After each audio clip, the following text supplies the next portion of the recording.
Hey you guys, it's Peter, and welcome to my channel, Peter Reviews Stuff. And this is Movie Monday, except for that it is Thursday. I've been meaning to post this review all week long, so I apologize. Next Monday, you will get a Movie Monday. You will also get a movie, what would it be, Saturday? Because this upcoming Friday night, my husband and I, my friend Melissa and her husband, and our friends Aaron and Eric, we are all going to see the premiere of Halloween.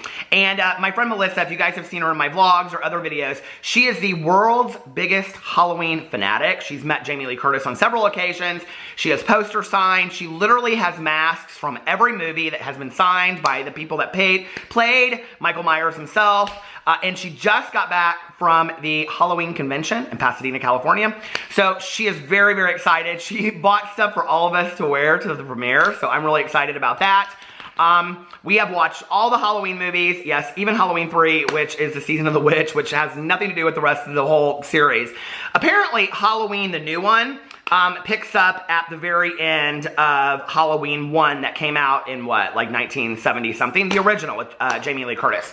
So I'm very, very excited about that. That review with Melissa will be up on Saturday. We're going to do it on Saturday, we're going to film it on Saturday, and we're going to post it on Saturday, right on the heels of hearing or going to see the premiere of Halloween, and I'm very excited about that.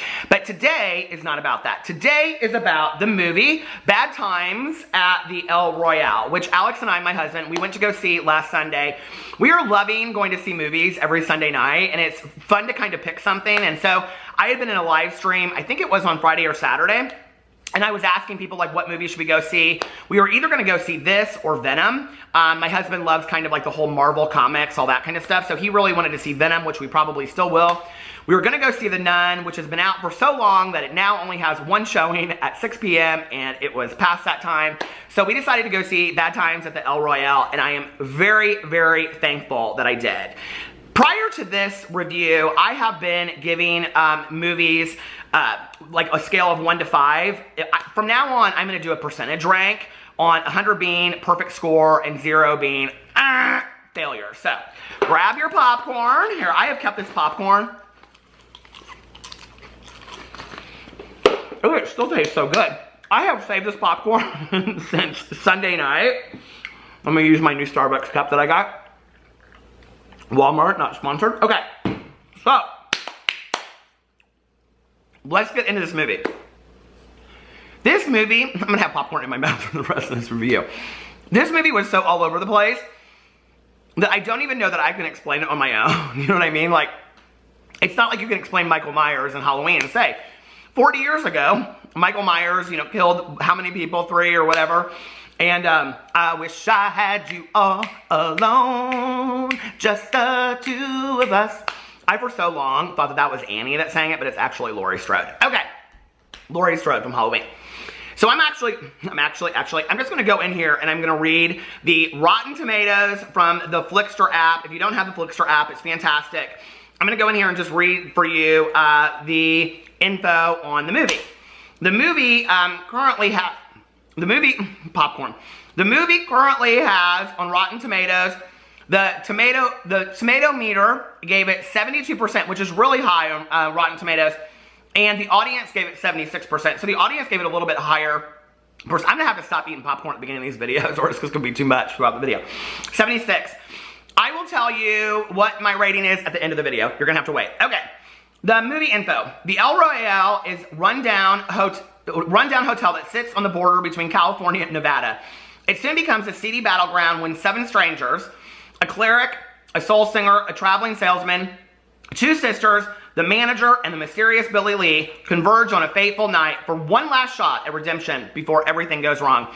It was really interesting because actually I think it was on Sunday that I did the live stream. I was telling people, I was like, I really want to go see this movie. Tell me something that will convince my husband to go see it, right? And many people said in there that it reminded them kind of American Horror Story. There is an element that reminds me of, please hold the popcorn. There is an element that reminds me of American Horror Story. It also very much reminds me of Quentin Tarantino, the Coen brothers, David Lynch. There are elements of all of that in there together. I thought it was so fantastically done. Now, I will tell you this. It is something, I think it's like 2 hours and 20 minutes. It is very long. It feels very slow. I didn't have a problem with the length of the movie. My husband was kind of like, okay, this needs to speed up a little bit.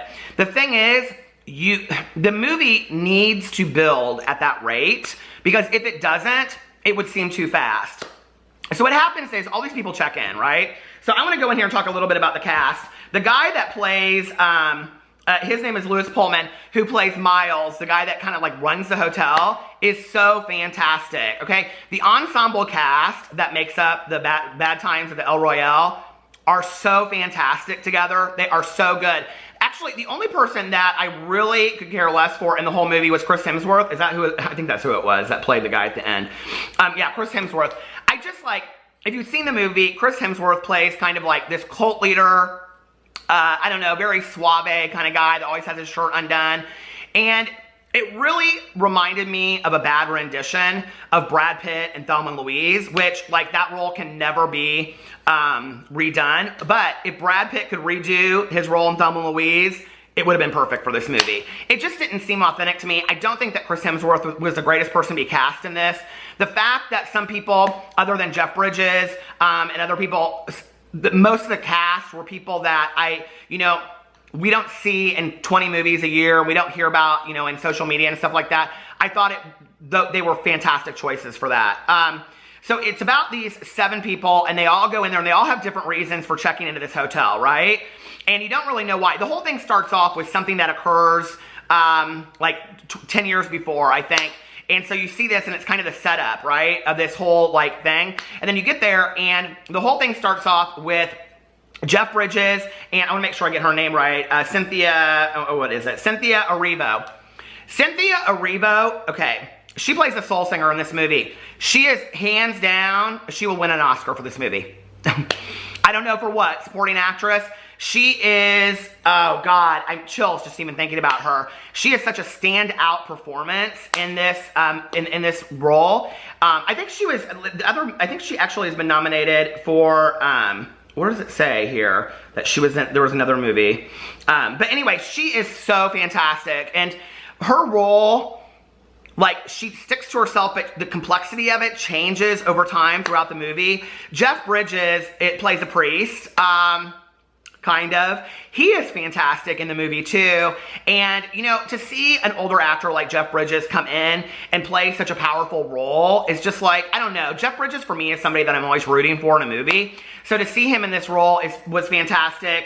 It was directed by Drew Goddard. I want to make sure I talk about everyone. John Hamm, okay, plays this FBI agent, and he is so fantastic in this movie. And he just plays it like so well.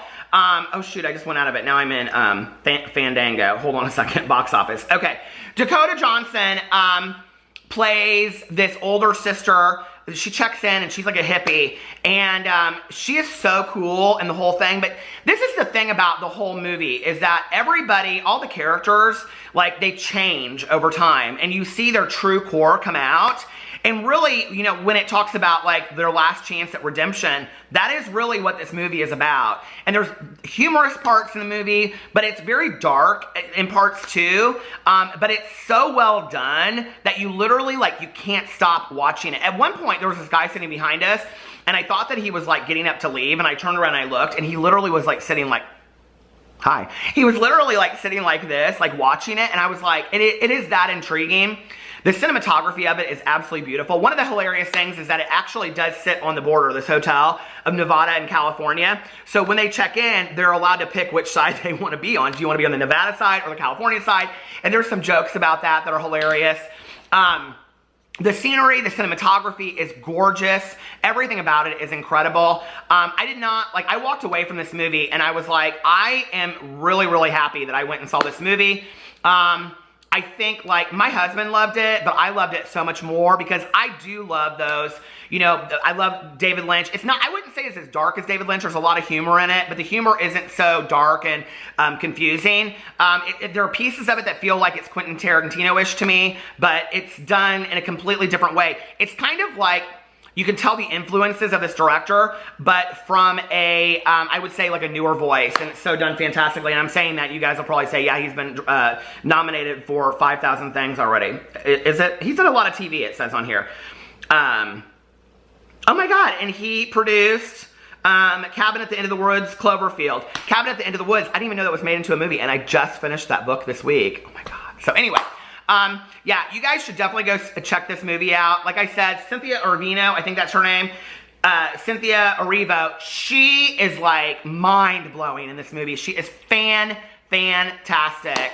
I don't know, I think a lot of people might like Chris Hemsworth in the movie. I asked my husband, I said, what did you think? He goes, I thought he was okay in it. He goes, that wasn't really a part that was that interesting to me. The thing is that it's such a pivotal role. I thought he played it well. I thought he played the part of, you know, this Billy D that he was supposed to play. I thought he played it really, really well. But he wasn't interesting to me in this. It's interesting the one cast member they don't have in it. Oh, they do have her in here. Kaylee Spaney. She played the little sister of Dakota Johnson, and she was the other standout performance in this movie. I mean, just unbelievable. The ensemble cast together works so well. The movie was spooky. It was strange. You find out a lot of things about the hotel. It's a very seedy hotel, right? So you find out a lot of things that you didn't know that were going on. It's a thriller. It definitely is a thriller. But it also takes place, like I would say, in the early 70s, I think is when it's supposed to take place. There's this whole kind of alleged conspiracy that you find out throughout the movie. And I don't want to say what it is, but if you've seen this movie, I would be interested to know who you think the conspiracy is about. It's about somebody, okay?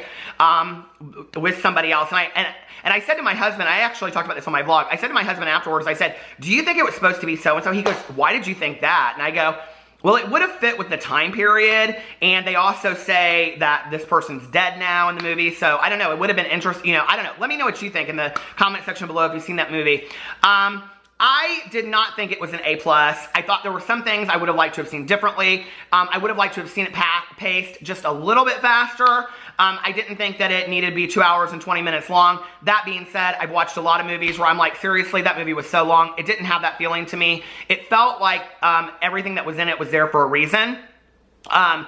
And so for that reason, and for the cast alone, I would give the movie probably like a 96. I thought it was that great. But overall, I am going to give the movie a 91. I thought it was really well done. I will tell you that I think this is going to be a watcher for the Academy Awards. I think it's going to be a movie that's going to slide under the radar a little bit. The way that it is being marketed, I thought was interesting because it's being marketed as kind of like the shoot 'em up kind of thing, which it is, but it's not at the same time. It's very much like a deep, complex movie that really makes you ask yourself a lot of questions about the characters, and it's so fantastically done. So I would definitely recommend you guys going to see this. I will see you on Saturday for my next recommendation. I think tomorrow I'm going to do a food review if you're going to come back for that. So I love you guys, and I will talk to you later. Bye.